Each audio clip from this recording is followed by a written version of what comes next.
Welcome students. तो आज हम एक्सरसाइज 13.1 का सॉल्यूशन में आगे बढ़ते हैं। 13.1 का क्वेश्चन नंबर 4 देखेंगे। देखो, cuboidal block of 7 centimetre is surmounted bye hemisphere.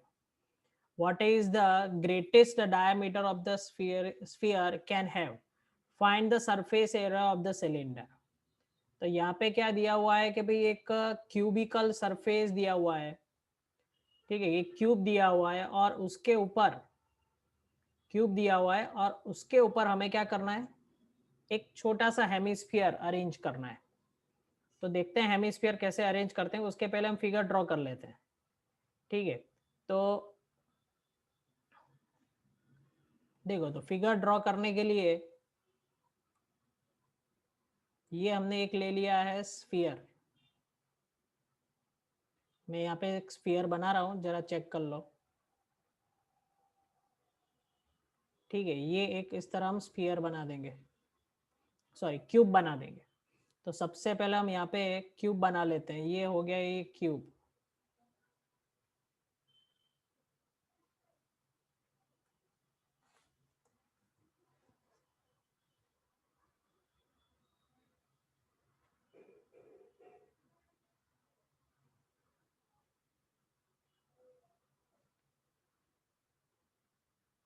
ठीक है।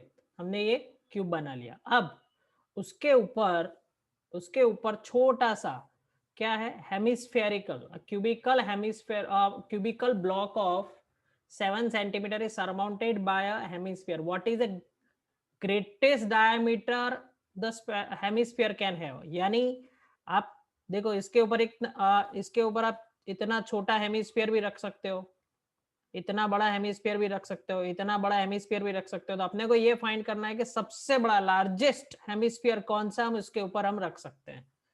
तो देखो कैसे क्या होगा। तो जो भी हेमिस्फीयर सबसे लार्जेस्ट होगा उसका ये डायामीटर हो जाएगा और उसके ऊपर यहाँ पे इस तरह ये हेमिस्फीयर अरेंज हो जाएगा, क्योंकि सबसे लार्जेस्ट बोला है, सबसे लार्जेस्ट होगा, इसका मतलब इसका सबसे ज्यादा क्या होगा, डायामीटर हो जाएगा। अब हम देखते हैं इस क्वेश्चन में ये भी 7 दिया हुआ, ये भी 7 दिया हुआ और ये भी 7 दिया हुआ। Find the surface area of the solid, ठीक है। तो सबसे पहले ग्रेटेस्ट डायमीटर। तो सबसे पहले दो क्वेश्चन यहाँ पे पूछे हैं। तो what is the greatest diameter of the hemisphere can have? तो हम यहाँ पे लिख सकते हैं कि भाई greatest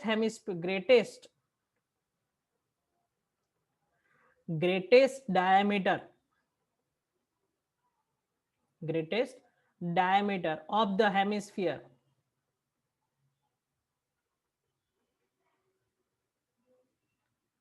that is equal to the side of the cubical block, side of the cubical और साइड ऑफ द क्यूब।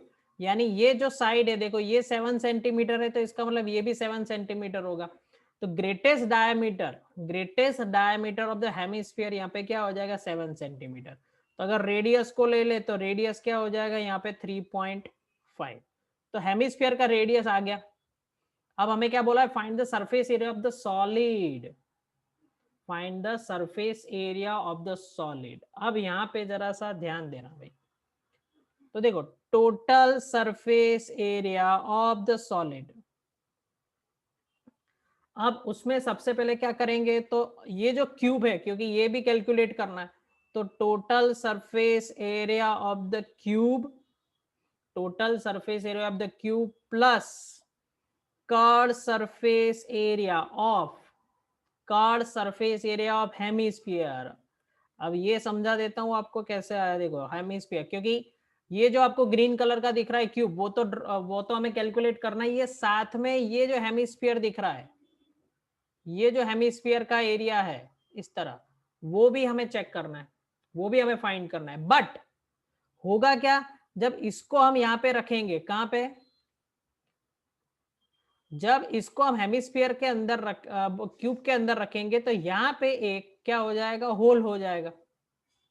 यहाँ पे क्या हो जाएगा, होल। तो हमें ये जो सरफेस जो है वो स्फेरिक, ये जो सर्कल है उसको हमें टोटल एरिया में से क्या करना पड़ेगा, कैंसल। तो यहाँ पे मैं उसी को ब्लू कलर से ही दिखाता हूँ, आप समझ सको कि हमने कौन सा कैलकुलेशन किया है।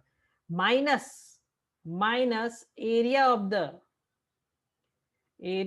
the base of hemisphere. ठीक है, देखो सबसे पहले ये ग्रीन वाला, ये ग्रीन वाला, और फिर हेमिस्फीयर, टोटल जो हेमिस्फीयर ऊपर का है वो, और minus area of the base of the hemisphere. तो चलो, total surface area of the cube, cube का टोटल सरफेस एरिया का फॉर्मूला क्या होता है? 6a². 6a यानी हमारे यहाँ पे क्या है? साइड है. 6l² लिखो, a² लिखो, कोई भी चलेगा. Curve surface area of the hemisphere, पूरे हेमिस्फीयर का एरिया क्या होता है? 4πr². तो उसका हमने हाफ कर दिया, तो क्या आएगा? 2πr². Minus area of the hemisphere, area of the base. इसका बेस कैसा होगा? इसका बेस कैसा होगा? सर्कल. तो सर्कल का एरिया क्या होता है? तो πr². तो हम यहाँ पे लिख लेते हैं πr². πr². ठीक है, तो अब देखो इन सबको अगर हम आगे बढ़ाएं तो क्या आएगा? 6a² as it is, 2πr² minus 1πr². Only बचा क्या? πr². ठीक है, अब ये बहुत सिंपल हो गया. देखो अब कुछ नहीं करना है, हमें सबकी वैल्यू रखनी है. तो यहाँ पे वैल्यू रख देते हैं 6. ए यानी क्या? साइड्स. तो साइड्स हमें क्या दिया हुआ है? 7. तो यहाँ पे 7 लिख लेते हैं. पाई, पाई की वैल्यू क्या ले लेंगे? 22/7. और आर की वैल्यू अभी हमने फाइंड की क्या? 7/2 लिख लो या कुछ भी लिख लो, तो मैं यहाँ पे इजी होगा इसलिए मैं 7/2 लिख लेता हूँ, क्योंकि ये 7/2 ही हो जाएगा आर करेंगे तो. ठीक है, तो 6 7 जा यहाँ पे हो गया 42. इसका कैंसलेशन अगर हम करें तो 7 और 7 कैंसल, और 2 11 जा हो गया. 11 7 जा 22. ठीक है, 11 7 जा 77 डिवाइडेड बाय 2. तो जो आपको आंसर आएगा वो कितना आएगा? 38.5. तो we will get the final answer, that is, इसको एडिशन आप कर लो. और हाँ, यहाँ पे एक मिस्टेक है तो वो करेक्शन कर लेते हैं. 6a² है, यहाँ पे 6a² है, तो मैं 2 बार 7 लिखूंगा. ठीक है, तो यहाँ पे करेक्शन कर लेते हैं. 6 into 7 into 7 is equal to, यहाँ पे जो आंसर आ रहा है that is 294 plus 38.5. The final answer is 332.5 centimetre square. That is the total surface area of the solid. यानी ये जो फाइनल आंसर जो आया वो किस चीज का है? कि भाई हमने एक क्यूब रखा था. ठीक है, हमने एक क्यूब रखा था, उसके ऊपर हमने एक हेमिस्फीयर भी रखा. इन सब का जैसा एक जो टॉय बन रहा है, कुछ भी बन रहा है सॉलिड शेप, उसका टोटल सरफेस एरिया हमने फाइंड किया. ठीक है, तो ये आपका आंसर हो गया. आपके कॉपी में पूरा ये क्वेश्चन लिख लो, फिर नेक्स्ट क्वेश्चन के लिए आगे बढ़ते हैं.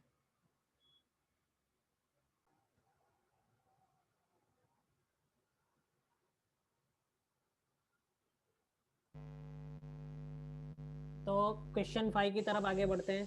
क्वेश्चन 5 में देखो क्या दिया हुआ है. Hemispherical depression is cut out from the one face of the cubical wooden block such the diameter L of the hemisphere is equal to the age of the cube.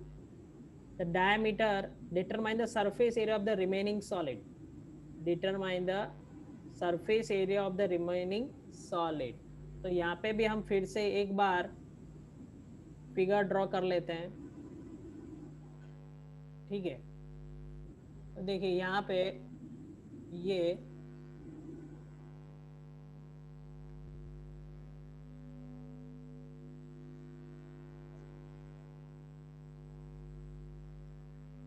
हम एक सॉलिड ड्रॉ कर लेते हैं. यहाँ पे ये एक solid है.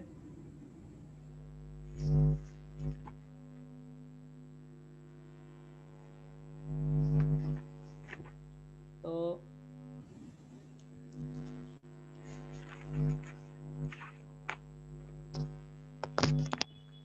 यहाँ पे एक सॉलिड ड्रॉ कर लिया हमने.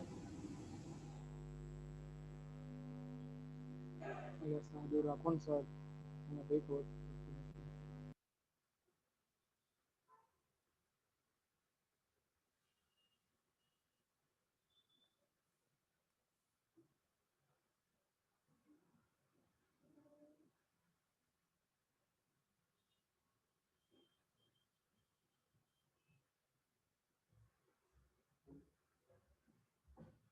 ओके नाउ तो देखो ये सॉलिड हो गया। अब क्या बोला है, hemispherical depression is cut out, यानी हम यहाँ पे क्या करेंगे, यहाँ से हेमिस्फीयर कट करेंगे, यानी एक समझ लो यहाँ से एक पूरा हेमिस्फीयर अंदर से कट करेंगे। यहाँ पे ये पूरा हेमिस्फीयर यहाँ से अंदर से क्या होगा, एक पूरा हेमिस्फीयर अंदर से कट हो जाएगा। ठीक है, तो यानी यहाँ पे पूरा अब वो कट कितना होने वाला है, तो देखो hemispherical depression is cut out from one face of the cubical wooden block such that the diameter of L of the hemisphere is equal to the age of the cube, यानी इसका जो as है वो सब कुछ कितना है, L L L है, और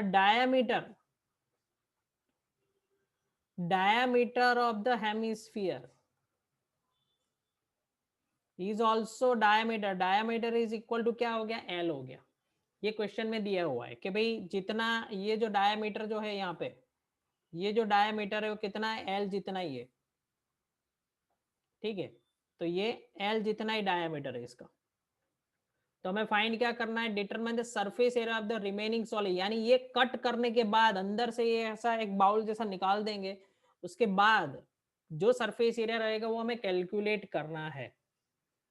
ठीक है, तो देखो यहाँ पे सबसे पहले हम फॉर्मूला बना लेते हैं। फॉर्मूला कैसे बनाएंगे, तो टोटल सरफेस एरिया,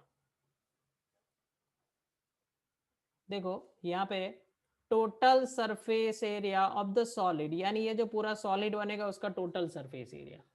अब उसमें सबसे पहले total surface area of the cube, वो तो कैलकुलेट करना ही पड़ेगा क्योंकि क्यूब का हमें कैलकुलेट करना है, plus curved surface area of the hemispherical depression, क्योंकि देखो यहाँ पे अंदर से ये ऊपर से हमने कट किया, पर वो जो खड्डा हो जाएगा उसका भी कोई सरफेस एरिया तो होगा, तो वो भी हमें कैलकुलेट तो करना ही पड़ेगा। जैसे यहाँ पे मैंने ये ड्रॉ किया, तो इसका ये जो सरफेस एरिया है हेमिस्फीयर का, वो तो कैलकुलेट करना ही है, इसके साथ साथ ये सब कुछ भी कैलकुलेट करना है। और ये जो हमने यहाँ पे कट किया है तो इसका भी सरफेस तो होगा, तो उसका भी सरफेस एरिया हमें ऐड करना पड़ेगा।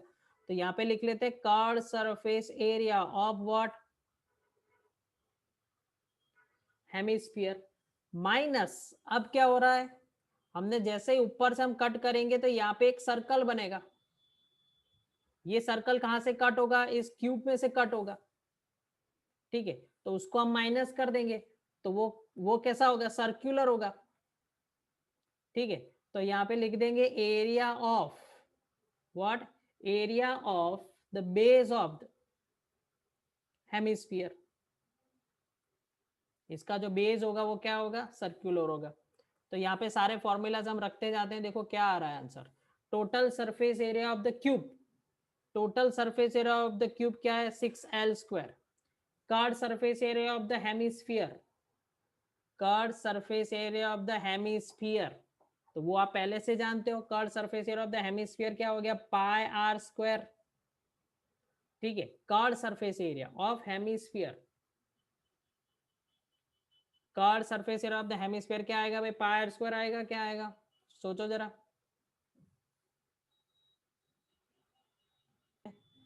तो देखो यहाँ पे जो यहाँ पे जो आंसर आने वाला है वो क्या है, curved surface area, curved surface area क्या होता है, पाई आर स्क्वायर, तो सॉरी 2πr स्क्वायर, क्योंकि टोटल होता है 4πr स्क्वायर, तो यहाँ पे 5r स्क्वायर रख देंगे। Now area of the base of the hemisphere वो कितना होगा, सिर्फ क्या होगा, पाई आर स्क्वायर। अब यहाँ पे प्रॉब्लम ये है कि यहाँ पे L दिया हुआ है, यहाँ पे R दिया हुआ है, यहाँ पे R दिया हुआ है। ठीक है, तो सारे अगर हमें कोई, अच्छा इस क्वेश्चन में कोई डिजिट्स नहीं दिए हुए हैं, यानी जो हमारा जो आंसर आने वाला वो L या R के फॉर्म में ही आएगा। तो देखो क्या करते हैं, यहाँ पे इसको तो 6L स्क्वायर रख देते हैं। अब यहाँ पे चेक करेंगे कि इसका रेडियस कितना है, तो यहाँ पे देखो रेडियस कैलकुलेट कर लेते हैं। अगर हमें यहाँ पे रेडियस कैलकुलेट करना हो तो रेडियस क्या हो जाएगा, d/2, और d और l तो क्या है, इक्वल है, तो r इज इक्वल टू क्या आ जाएगा, l/2।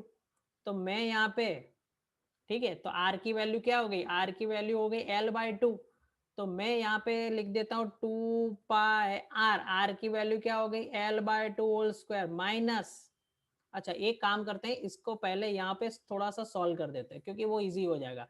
2πr square 2 pi r square minus pi r square, तो ये क्या हो गया, ओनली पाई आर स्क्वायर। ठीक है, अब सारी वैल्यूज रख लेते हैं तो ज्यादा एलसीएम नहीं लेना पड़ेगा। तो 6l स्क्वायर, अब पाई की वैल्यू एज इट इज रख देते हैं। आर की वैल्यू क्या आई, l अपॉन 2r, जैसे अभी मैंने आपको ऊपर बताया। आर की वैल्यू क्या आ जाएगी, l/2। तो यहाँ पे अब देखते हैं क्या हो रहा है, देखो तो ये हो गया 6l square plus pi l square upon 4।